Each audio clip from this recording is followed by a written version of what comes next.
क्या हम एक ही दुनिया में हैं? तुम अभी जहां बैठे हो जो देख रहे हो, क्या वही दुनिया कोई कुत्ता भी वैसे ही देखता होगा?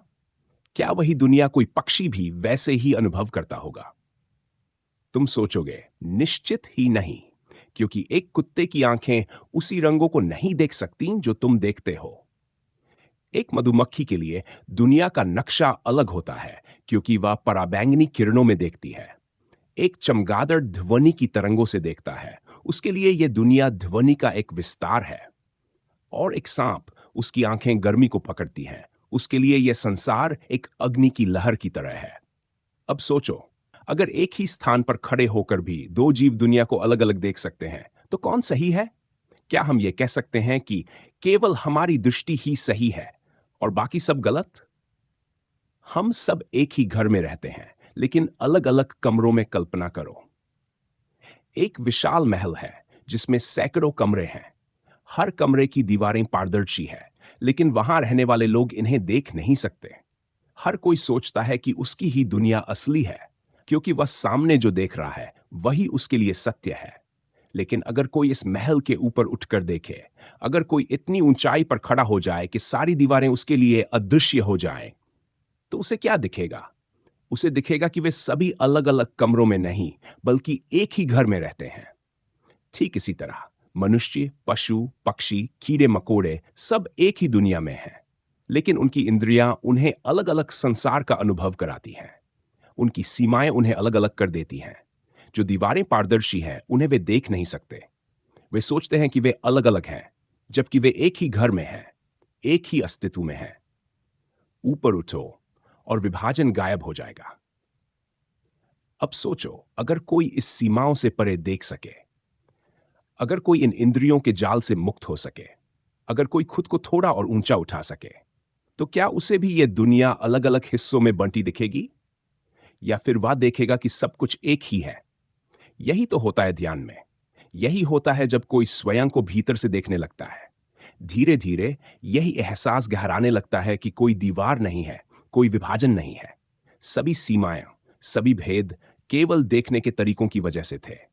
जो चीजें अलग लग रही थी, वे एक ही होने लगती हैं। हमारी चेतना ही हमारी दुनिया बनाती है। अब सवाल उठता है, अगर हमारी इंद्रियां हमें बांट देती हैं, अगर हमारी सीमाएं हमें अलग अलग संसारों में डाल देती हैं, तो क्या यह दुनिया सच में विभाजित है, या फिर यह केवल हमारे देखने का तरीका है? सोचो, एक चींटी के लिए यह धरती बहुत विशाल है। वह कभी यह कल्पना भी नहीं कर सकती कि कोई मनुष्य इस पूरी पृथ्वी को देख सकता है। एक मछली पानी के बाहर की दुनिया के अस्तित्व को नहीं जानती, क्योंकि उसने कभी अनुभव ही नहीं किया।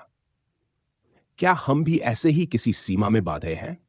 क्या हम भी एक संकुचित दृष्टि में जी रहे हैं और सोच रहे हैं कि यही संपूर्ण सत्य है?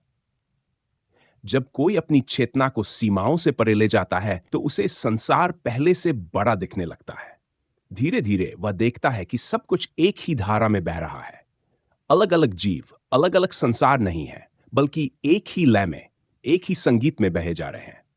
जब कोई जागता है, तब वह देखता है। यही कारण है कि एक जानी, एक बुद्ध पुरुष जब इस संसार को देखता है, तो उसे कोई भेद नहीं दिखता।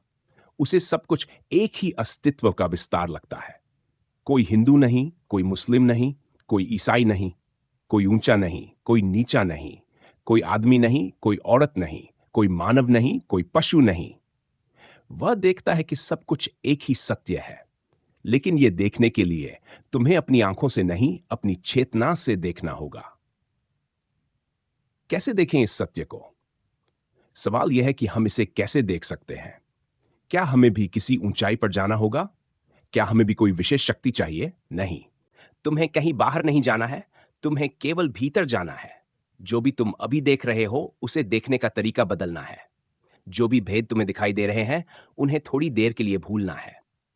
यही ध्यान का पहला कदम है। यही जागरण की शुरुआत है।